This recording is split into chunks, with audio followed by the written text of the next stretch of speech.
Mesdames et messieurs, bonsoir et bienvenue à cette émission d'Info 9. Comme deuxième émission sur 3, avec notre pharmacienne de la pharmacie Brunet de la Sarre, nous allons parler de dysfonction érectile et par le fait même des petites pilules qui, semble-t-il, redonnent confiance et résout le problème. On parle de Viagra, de Cialis, de Levitra et quelques autres également, mais je crois que notre amie Sylvie a emporté les trois principales pilules. Alors, de la pharmacie Brunet de la Sarre, Madame Sylvie Larouche. Madame Larouche, bonsoir. Bonsoir. Madame Larouche, j'ai entendu parler beaucoup de notre première émission. Les gens ont adoré. Là, on va parler de dysfonction érectile. Oui. Dysfonction érectile, vous êtes une pharmacienne, vous êtes en pharmacie. Est-ce qu'il s'en vend beaucoup? Oui, il s'en va quand même. Oui, il s'en va quand même beaucoup. Je te dirais que c'est pas tout le monde non plus. C'est pas tous les hommes qui ont des problématiques de dysfonction érectile qui vont nécessairement consulter le médecin, qui sont à l'aise d'en parler ou qui sont à l'aise de consulter parce qu'on fait beaucoup de blagues, mais ça reste que quand tu as vraiment le problème et qu'il faut que tu décides d'aller en parler, c'est pas évident. Fait que oui, je pense qu'il y a beaucoup de personnes qui sont pas encore à l'aise ou qui sont pas encore fait le premier pas, mais oui, c'est dispendieux. Donc, oui, on va en venir sur ça, exactement, là, tantôt, là, le coût. Puis, une chose qu'on a appris aussi avant l'émission, c'est que la durée n'est pas la même non plus, avec tout dépend de la pilule. Moi, là, juste, on va aller très vite. Je veux juste donner quelques chiffres, si vous me permettez. Parce que ce sont des chiffres qui font vraiment sursauter. Hausse de prescriptions, on parle au Québec seulement. En 2005, 345 334 prescriptions pour 23,6 millions et en 2009, on est rendu à 476 274 prescriptions pour 36 millions,9. Alors, au Canada, le Québec est deuxième derrière l'Ontario avec 1 944 943 pour 190 millions.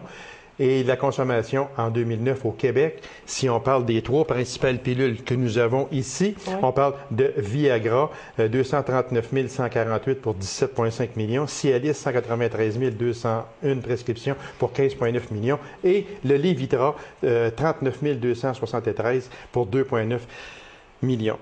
Quand on regarde ça, Madame Larouche, on ne penserait jamais qu'il y a tant de prescriptions que ça. Et quand on parle au Québec seulement, on est rendu à presque 37 millions. Oui.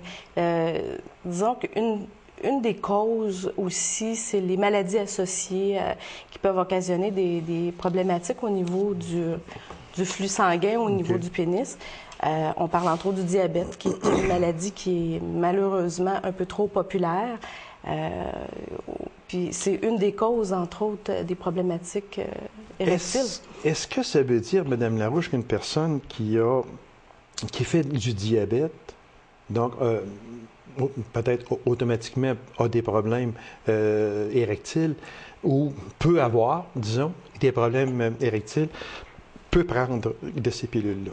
Pour un problème. C'est sûr que ça prend une prescription médicale, c'est pas pour rien. C'est sûr, OK. Le médecin doit évaluer aussi okay. Les autres problèmes de maladies associées. Mais oui, une personne diabétique, disons, avec un simple diabète, pourrait, s'il n'y a pas trop de maladies associées, évidemment, parce qu'il y a des contre-indications à prendre ces médicaments-là, pourrait demander à se faire prescrire un de ces médicaments-là.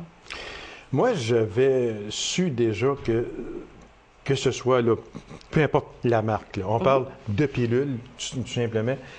Est-ce que c'est vrai que les cardiaques ne devraient pas prendre de ces pilules-là? Absolument, ça fait partie.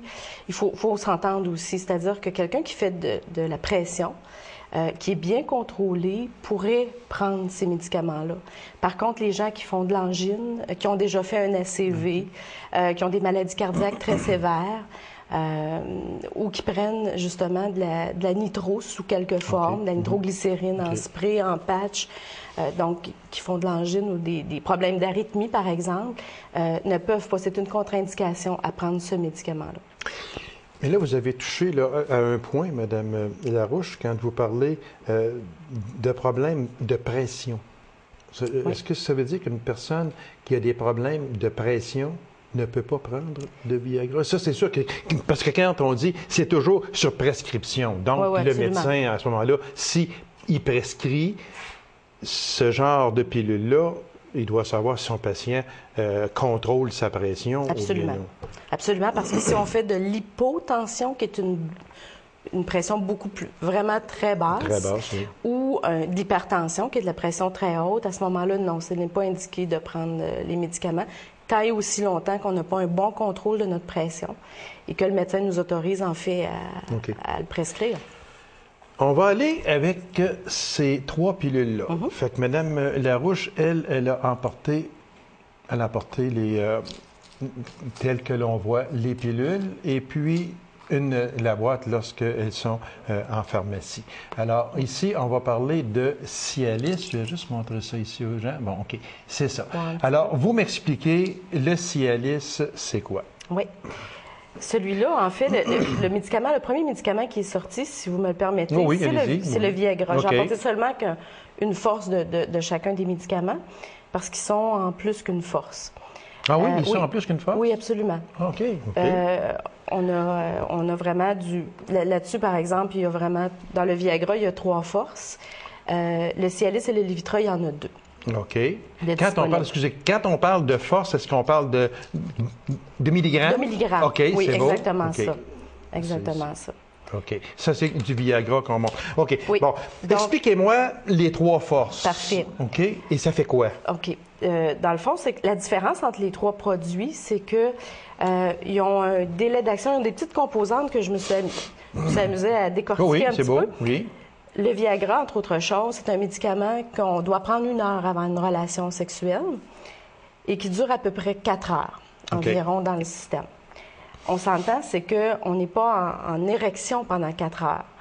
On a l'effet du médicament pendant 4 heures. Donc, et ça prend absolument, dans les 3 cas, ça prend absolument une stimulation sexuelle pour avoir notre érection. Donc, c'est pas parce que, comme je m'amuse à le dire souvent à mes patients, c'est pas parce que vous avez pris une pilule puis qu'il vous arrive de la visite à dernière minute que là, vous allez être dans le trouble, qu'il va y avoir des problèmes. Là. Et quand on dit trouble, on sait qu'est-ce qu'on veut dire. Oui. Donc, il n'y a rien qui va paraître et vous pouvez vous rattraper jusqu'à 4 heures plus tard. Celui-là particulièrement, il faut faire attention, il ne faut pas manger des aliments trop gras parce que ça peut retarder l'action. Donc, il va avoir une moins bonne absorption du médicament. C'est une particularité du Viagra, un de ses petits défauts, je vous dirais. Tandis que, par exemple, pour le Levitra, il y a un début d'action qui peut aller aussitôt que 15 minutes après la prise. OK. Et sa durée d'action est beaucoup plus longue, c'est de 8 à 10 heures environ. C'est un médicament qui semblerait avoir une petite efficacité supérieure aux autres, je pourrais vous dire, chez les personnes diabétiques. Dans certaines études, ils ont trouvé que le Levitra avait un petit avantage. Il semblerait que les personnes diabétiques réagissaient mieux à ce médicament-là. Et le Cialis, on l'appelle aussi la pilule de la fin de semaine parce que ça a un effet total de 36 heures. Ça commence à moins d'une demi-heure après la prise. On peut avoir déjà des effets. Puis ça peut aller jusqu'à 36 heures plus tard. C'est une pilule de voyage. Est-ce qu'on peut appeler ça? Oui. On peut le prendre quand même. Le plus rapproché, c'est à peu près aux 2 jours qu'on a vu dans la littérature. Puis pas plus que 3 fois par semaine. OK. Pour celle-là, parce qu'elle a quand même une durée. Si on résume, 36 heures, 4 heures. Oui. Et de 8 à 10 heures. Oui, exactement ça. Là, j'aimerais que, suite à ça, moi, l'on parle de la force de la pilule. Là, je vois ici Viagra 100 mg. Ici, est-ce qu'on en a sûrement? C'est marqué? 20 mg. 20 mg. Mon Dieu, pourtant, il est assez gros que j'aurais dû le voir. Et un 20 mg. Oui. Bon. 20 mg, 36 heures. 100 mg, 4 heures. Oui. Mais ça, c'est... Où est l'erreur? Ça fonctionne dans tous les cas si on ne compare pas exactement le même médicament ensemble. C'est des molécules complètement différentes. C'est vraiment, on commence toujours, le médecin va toujours commencer avec la plus petite force parce que ça ne donne rien de donner une grosse massue si un marteau fait l'affaire. OK.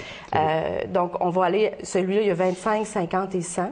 Ah, lui, OK. Oui, On peut l'avoir en 3 formats. En trois forces, en fait. Excusez-moi, oui, OK. Le fait de la force, c'est vraiment, OK. si on commence avec le Viagra, à ce moment-là, le médecin devrait recommander, la moyenne, c'est 50 mg, mais on peut recommander 25. Si ça fonctionne bien, alors on ne bouge pas de là. Sinon, on a du 50 et sinon, on a du 100. Et si vous avez apporté du 100 mg? J'ai apporté les plus forts de chacune. OK, c'est beau. 10 et 20 mg pour le Cialis. Il y a 2, OK, Et 2 forces, autrement dit. Il va durer 36 heures aussi. C'est vraiment dans sa composition, dans sa façon d'agir, propre au Cialis. OK. Ça ne veut pas dire qu'ici, on a un 20 mg, puis si on prend un 10 mg, au lieu de 36 heures, ça va être 20 heures. Là. Non, pas absolument ça, pas. Absolument pas. Donc, l'effet est le même. Il faut voir juste si, avec la plus petite force, l'effet, si on a une érection, si c'est une érection qui est durable, si ça fonctionne bien. Sinon, on va aller avec le 20 mg, mais dans la même molécule. OK. Et je vous dirais que des fois, les médecins vont prescrire un petit peu les trois et ils vont dire, bon, ça sera au choix à essayer par notre patient et on décide en fin de compte lequel on a une meilleure réaction. Et je disais tout à l'heure, éviter les aliments gras. Pour les deux autres, ça n'a aucune importance. Ça n'a aucune importance. Que l'on mange et... Moi, là, je vais vous poser une question là, de même, là, mais c'est parce que de la manière que vous expliquez ça, vous expliquez très bien les 3 médicaments, il n'y a pas de problème. Sauf que moi, si j'avais à choisir, c'est peut-être pas moi qui va le choisir, ça va être mon médecin traitant qui va me prescrire un des 3. Mais moi, si j'avais à choisir, je serais mieux avec lui ou lui. Est-ce que je me trompe? Parce qu'on peut manger gras, l'effet est plus long. Je sais pas, là. Oui, mais c'est qu'on connaît beaucoup le Viagra. Ben oui, parce que moi, là, je ne savais même pas, là, avant que je prenne ça ici, là, sur un journal, là, les statistiques, là, quand on parle de Cialis, ben, Cialis, on commence à avoir des pubs de Cialis, mais l'autre, ça ici, Levitra, je savais même pas que ça existait, moi, là. Mais je vous dirais que, oui, si vous aurez un choix à faire, mais j'ai des gens qui ont essayé les 3 et ils sont revenus au Viagra. Donc, pour eux, personnellement, comme je disais, chaque individu, c'est très personnel, mais ils ont préféré l'action ou la façon d'agir du Viagra. Il faut vraiment voir. Puis d'ailleurs, peu importe le médicament que vous choisissez, je peux vous dire que la première fois que vous allez en prendre, ne vous fiez pas nécessairement à 100% à ce qui va se passer. Il faut le réessayer. Une deuxième, une troisième fois. Parce que la première fois, on a beaucoup d'attentes, on a beaucoup de stress, la conjointe comme le monsieur. Et on s'est aperçu qu'aprée 2 prises ou 3 prises du même médicament, on avait des résultats un petit peu différents. Ça faisait un petit peu un effet de montée de pente, si vous voulez. Et ensuite, quand on a trouvé la bonne force, le bon médicament, puis qu'on a moins de stress, on sait que ça fonctionne. Là, à ce moment-là, on garde le médicament et là, on va avoir quand même... Puis on n'a pas de tolérance, c'est-à-dire qu'on ne peut pas dire nécessairement que si ça fonctionne aujourd'hui, dans 6 mois, ça ne fonctionnera plus et qu'il va falloir nécessairement changer. D'après ce qu'on voit dans les études, ça reste efficace tout le temps. OK. Selon les conditions médicales aussi. Dites-moi une chose, Mme Larouche, parce que je vois ici le Viagra 100 mg, là. Puis si, je pense, mais ça existe, des coupes pilules? Oui. Oui, c'est quelque chose que je voulais pas parler, mais je suis obligée d'avoir. Elle me l'a pas dit avant. C'est que, dans le fond, il y a une petite façon théoriquement, je vais me faire taper ses doigts par les compagnies, mais... Non, mais si vous aimez mieux ne pas en parler, on peut passer un autre appel, comme on dit. Mais c'est parce que les gens vont dire, ben pourquoi moi, le médecin m'a prescrit 100 mg puis il me l'a fait couper en 2? Ça se fait dans tous les médicaments. Ce n'est pas, il n'y a pas de marque pour les couper. Il faut les couper quand même de façon symétrique, du mieux possible, avec un coupe-pilule, oui, parce qu'ils sont durs à couper en passant. Et les médecins ont tendance, parce qu'il y a une économie, comme je vous disais, si vous voulez qu'on en parle un petit peu. Oui, moi j'aimerais qu'on parle du prix aussi en même temps. C'est ça, disons que c'est entre 15 à 17 $ à peu près de la pilule. Hein? Oui. Oui. OK. Vous comprenez, là, OK. vous comprenez mieux l'histoire du Là, on couple commence Pilule, hein? là, je pense que ma question, là, vous l'avez peut-être pas aimée, mais il y a des gens qui vont l'avoir aimé. Je m'en excuse, Non, Madame non, Larouche. écoutez. Mais c'est ça, c'est que, dans le fond, Là, c'est ça, les médecins le savent. Là, vous me dites là, qu'une petite bleue de même, comme on dit, là, c'est 15-16 $ de la pilule. Oui. La RAMQ paye? Non. Il y a La aucune RAMQ paye pas? Absolument pas. Ah. Il n'y a aucune même assurance privée, malheureusement, qui acquiesce à cette demande-là. Peu importe les états de santé, parce que des fois, ça peut être occasionné par un état de santé. OK. Désolée, je crois pas avoir vu en 20 ans de carrière là, une compagnie qui la paye. Est-ce que ça peut venir? Mais non, si, parce que, Non, parce que habituellement, ça peut changer dans la première année du début où le médicament est commercialisé. Ça va prendre 1 an maximum avant qu'il y ait une décision de prise. Par la suite, on oublie ça. Je lisais, Madame oui, est-ce qu'on a fini pour le prix? On a parlé de 15-16 $. Oui, c'est ça. Donc, comme je dis, on comprend l'histoire. Et la force ne va... plus, comme 100 mg n'est pas plus cher que 20 mg, c'est ça? Non, en général, c'est à peu près semblable au niveau des coûts. On dit que les sexologues, eux autres, ils disent qu'ils n'ont jamais vu, qu'ils n'ont jamais senti un tel engouement depuis quelques années. Et je lisais également dans une revue qui disait qu'il n'y a pas plus de dysfonction érectile, c'est que les gens consultent plus. Oui, absolument. On a quand même accès relativement facilement à un réseau de santé. On a des assurances, comme je dis, dans ce cas-ci, ça ne fonctionne pas. Okay. Mais pour la consultation, toujours. Et oui, puis on sait que ça existe. On savait pas, peut-être pas, je fais peut-être une primeur en disant qu'il y a d'autres choses qui existent que le Viagra, mais... Moi, là, si je vous demandais, peut-être une question de même, à quel âge qu'on peut commencer à prendre ça? Est-ce que l'âge joue là-dedans? Disons qu'on va avoir une moyenne d'âge quand même qui peut commencer à partir d'une 50aine d'années, et plus évidemment, mais on a des plus jeunes aussi, selon leurs conditions de santé, selon les médicaments, selon plein de choses, qui vont commencer plus jeunes à en avoir de besoin. Donc, il n'y a pas d'âge. J'ai vu dans la vingtaine. Ah oui? Ah oui, absolument. Et j'ai vu dans les 70 ans. Il n'y a pas de... Puis il n'y a pas d'âge minimum et pas d'âge maximum non plus. Maximum, est-ce qu'on peut avoir... Toujours en fonction de la santé. Tout le temps, en fonction de la santé. Oui, absolument. Parce que quand on parle, je sais qu'il y en a qui veulent acheter ça sur Internet et c'est très déconseillé. Malheureusement. On reçoit des courriels. Moi, j'en reçois puis ils ne doivent pas savoir que je suis pharmacienne et que j'ai une pharmacie, mais j'en reçois des courriels. Soyez très, très prudents. Parce qu'on ne sait pas d'où ça vient. Ça ne vient pas des compagnies pharmaceutiques officiellement. Donc, c'est du marché noir. Ils vont avoir une pilule qui ressemble, qui va être bleue. Mais on ne sait absolument pas le nombre de milligrammes, s'il y a vraiment le médicament à l'intérieur. C'est vraiment de l'arnaque sur Internet. Je vous dirais non, achetez pas ça. Achetez aucun médicament par Internet. Vous allez vous faire avoir à coup sûr. À coup sûr. Madame Larouche, il reste à peine 2 minutes. Est-ce qu'on peut parler d'effets secondaires à ça? Oui. Malheureusement, oui, il y en a quand même aussi. C'est pas juste les bons côtés. Entre autres choses, juste une petite parenthèse, j'avais peut-être oublié de dire. Sauf le Viagra, il faut faire attention au pamplemousse sous toutes ses formes. Le jus de pamplemousse et les pamplemousses, c'est pas recommandé d'en prendre la journée où vous décidez de prendre ce médicament-là. Donc, il y a une interaction. OK. Et ensuite, dans les effets secondaires les plus fréquents, on va avoir des maux de tête, on va avoir des bouffées de chaleur. Mais c'est pas automatique, là. Il y a quand même un bon pourcentage. Non, c'est possible. Okay. C'est possible. Donc, un bon Tylenol peut faire l'affaire. Mais une petite bouffée de chaleur, parce que c'est toujours une espèce ça joue sur les vaisseaux sanguins. Donc, il y a des bouffées de chaleur. Et une congestion nasale, ça va vous donner l'impression d'être enrhumé. Ça, c'est possible. Ça peut être des effets secondaires. Oui. Et il y a un effet secondaire qui a été remarqué depuis 2006, après la commercialisation. C'est des problèmes, des troubles de vision. Et s'il y a des troubles de vision, on recommande de ne plus prendre le médicament et de consulter immédiatement. Pour être sûr parce que ce serait une contre-indication.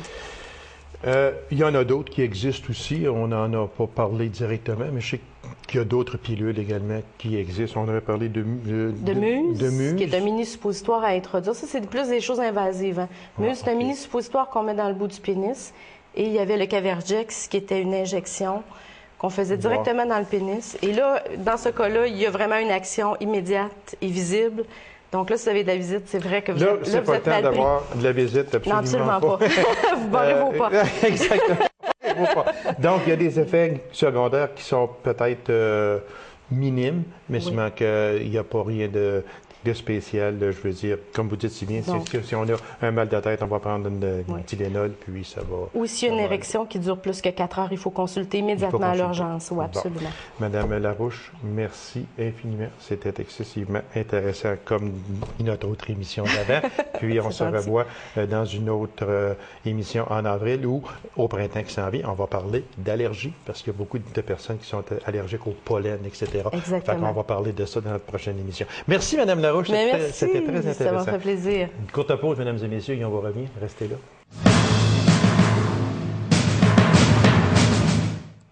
L'École de musique d'Abitibi-Ouest a fêté dernièrement ses 25 ans. Alors, pour nous en parler, je reçois Mme Sylvie Mayotte. Mme Mayotte, bonsoir. Bonsoir. Mme Mayotte, il y a 25 ans, c'était un projet que l'on disait unique en région, et je pense que c'était le cas également. Tout ça a bien réussi si on regarde les 25 dernières années. Oui, ça fait 25 ans que nous existons. On a fêté notre 25e cette année et on est encore là pour 25 ans et plus. Pour 25 ans et plus, oui. OK. Faut pas que ça se termine comme ça. Il y a plusieurs personnes qui ont travaillé activement. Juste peut-être, moi, là, je vous nommerai juste 3 personnes qui sont vraiment, là, qui ont pris très à cœur ce projet-là il y a 25 ans passés, dont le premier président qui était M. Romain Gagnon, Maître Michel Lambert, qui a rédigé la charte, et M. François Gendon, qui était ministre de l'Éducation à ce moment-là, et le premier directeur musical, M. Richard Marchand. On remonte loin, mais seulement que ces personnes-là ont quand même été d'un véritable secours, si on peut dire, pour l'école. C'est ça, pour le début. Sans oublier Mme Liliane Perrault. Oui, on en vient justement sur ça. Mme Liliane Perrault-Mercier, qui est décédée malheureusement en mars dernier, mars 2009. Ça fera bientôt 1 an. Madame Mercier a joué un rôle très important. Très important, c'était le cœur, c'était notre personne ressource. On avait comme beaucoup besoin de son soutien. C'était un grand manque qu'elle soit partie, mais elle nous a bien préparés à continuer. Et, elle disait qu'elle ne partait pas inquiète. Et puis, c'est ça, elle a monté l'école de musique avec d'autres personnes. Vous lui avez rendu un hommage posthume lors de cette fête du 25e anniversaire. Quel est cet hommage que vous lui avez rendu? Mais c'était un peu le déroulement de sa vie, qu'est-ce qu'elle a fait, pas juste pour l'école de musique, mais aussi pour d'autres organismes, parce qu'elle était impliquée partout, autant à la commission scolaire et les jeunesses musicales. Et puis, on voulait lui rendre hommage. On l'avait déjà fêté auparavant, avant qu'elle décède. Mais on ne pouvait pas passer un 25e sans parler d'elle, parce qu'elle est vraiment la fondatrice. Pilier. Oui. Il y en a plusieurs qui ont été des piliers au cours de ces 25 dernières années-là. Alors, on peut parler de Mme Lapierre, Mme Beaulieu, Mme Robitaille. Ce sont des personnes qui ont été des piliers. Comme Mme Beaulieu, elle était du tout début, Jocelyne Beaulieu. Oui, c'est eux qui étaient sur le comité qui l'ont... Exactement. Mais disons que Mme Perrault, il me semble qu'elle était un plus... Elle a été présente jusqu'à la fin. Puis c'était surtout, c'était pas rien qu'avec les affaires culturelles, c'était dans le quotidien, qu'est-ce qu'on vivait à l'école. Exactement. C'était de s'inquiéter de tout. Elle était sur le conseil d'administration du début jusqu'à la fin, tant qu'elle a pu. Même malade en dernier, on l'appelait, puis c'était notre Puis là, vous avez dévoilé une photo de oui. Mme Mercier qui sera qui va être en permanence dans nos bureaux à l'école de musique pour lui rendre hommage.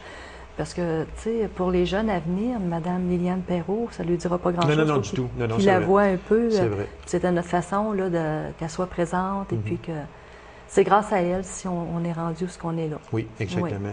Parce qu'il y a eu plusieurs embûches en 25 ans, c'est sûr. Il y a eu plusieurs embûches. Il y a eu de très belles choses, mais il y a eu aussi des embûches et l'École de musique a su surmonter ces embûches-là. Puis je suis persuadé. Les campagnes de financement, parce que nous, on n'a pas beaucoup changé nos prix depuis 25 ans. Hein. C'est les mêmes prix, puis on y tient à ce que ça reste comme ça, mais ça prend des personnes qui nous aident, puis qu'on sollicite pour des campagnes de financement.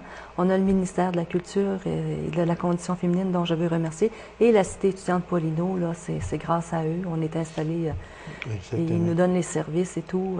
On le doit On dit qu'il y a énormément. plusieurs talents musicaux qui ont été découverts grâce à cette école de musique-là. C'est sûr qu'il y en a. Ouais. Il y en a qui y allaient juste comme passion, comme hobby, passe-temps, ces personnes-là. Mais il y a plusieurs talents musicaux Des grands talents, et puis, comme vous dites, il y en a qui viennent pour le plaisir, oui. Mais il y en a d'autres qui vont faire, on a ce qu'on appelle les examens Laval, on est affilié avec le conservatoire, fait que les élèves font le degré jusqu'en 11e année, ensuite on en a beaucoup qui poursuivent au cégep et à l'université, on en a toutes les années, puis ça c'est notre fierté, puis il y en a qui reviennent en région pour enseigner, il y en a plusieurs qui sont revenus en région, et puis on a aussi une élève qui est rendue professeur et qui est sur le circuit professionnel, qui fait de la musique professionnellement. Fait que c'est notre fierté. Oui. Sûrement.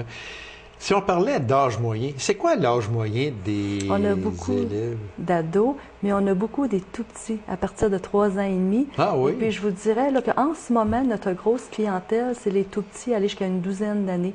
On est comme dans un... Tu sais, quand on faisait des spectacles, on avait comme beaucoup d'adolescents. À un moment donné, on pouvait en avoir comme une trentaine.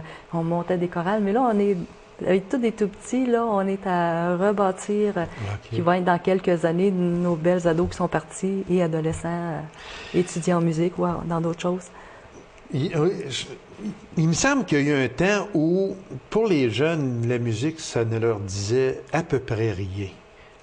Puis tout d'un coup, là, vous venez de dire là, que depuis, à ce temps-ci, c'est de 3 ans et demi jusqu'à 12 ans. Donc, on voit une recrudescence de jeunes, de très jeunes qui veulent apprendre la musique. Qui veulent apprendre et puis qui sont aussi bien motivés par les familles. Souvent, il y a des musiciens dans la famille, mais pas nécessairement. OK. Fait que c'est vraiment... Puis c'est le fun parce que les parents y croient, puis les enfants aussi. Fait que ces tout petits-là, là, on a qui sont rendus à 9-10 ans, puis on va les avoir jusqu'en secondaire 5, j'en suis convaincue.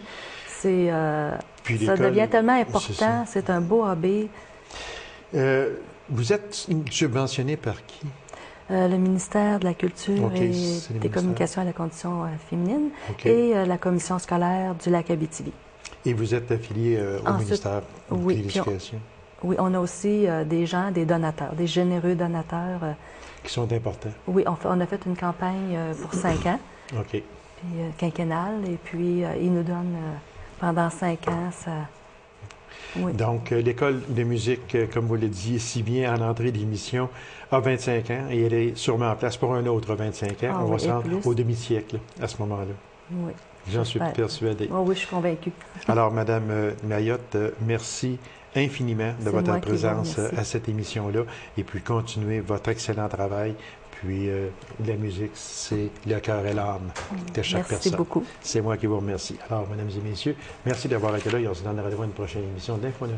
Au revoir.